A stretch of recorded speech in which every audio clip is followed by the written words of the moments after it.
to come up and answer different questions that were always asked on the four teletherapy counselors platforms. And this shows that so many people want to know more about mental health, and we are here.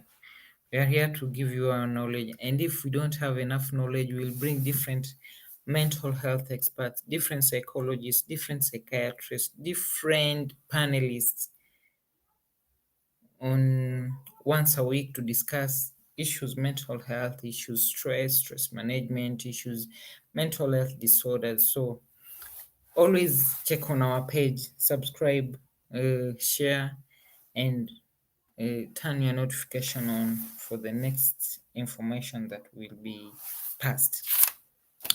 We always like reminding you about what is mental health.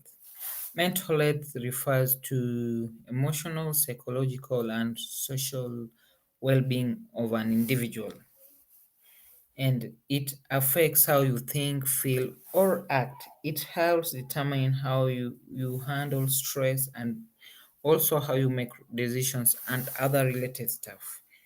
Mental health is very important stage of life in childhood, adolescence, and adulthood.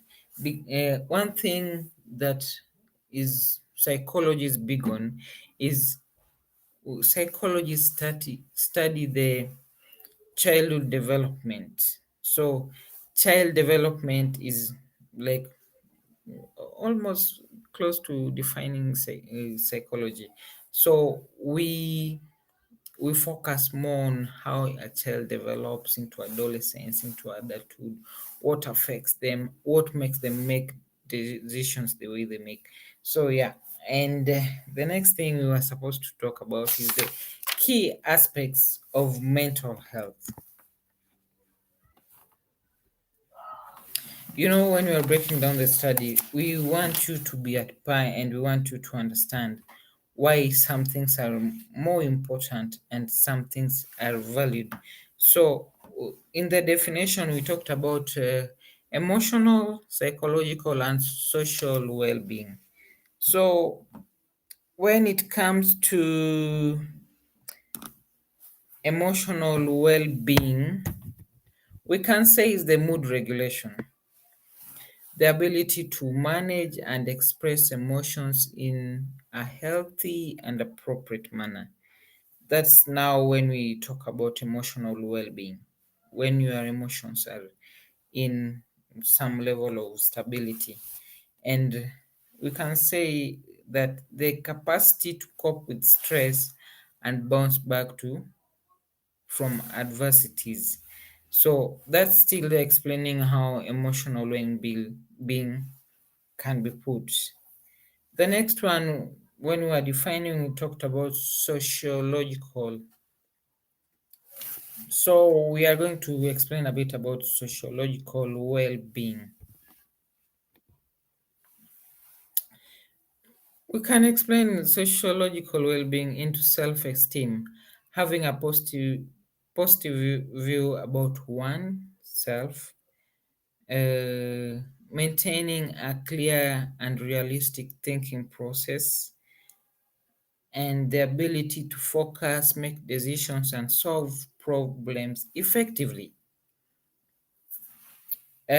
Social well being, this one comes in when building and maintaining healthy and supportive relationships and feeling connected to and involved in broader community. So basically, we are trying to see and break down the key aspects of mental health. When you are emotionally stable, or you have achieved emotional well-being, you have achieved psychological well-being, and third, you have achieved the social well-being. Emotional is your emotions, mood regulation. Psychological is self-esteem and clarity of the mind. Social well-being is society. So one is your personal emotion, two is how you make decisions. Three is how you relate to the society around you. So hope you understood. And if you don't understand, always feel free to reach us, to talk to us. We are available to assist where we can. And once in a while, we always have pro bono services for anyone who needs counseling and can't afford the payment.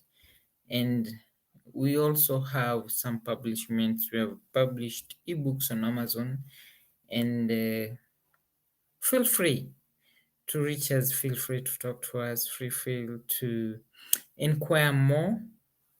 Tell us about what you think, and see you next time. It was Velin Obiero Otieno.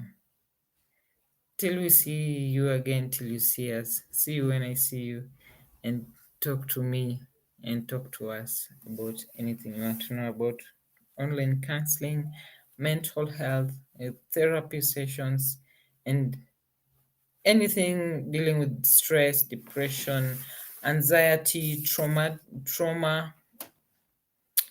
We'll be able to sort you where we can. Till we see you again. Bye.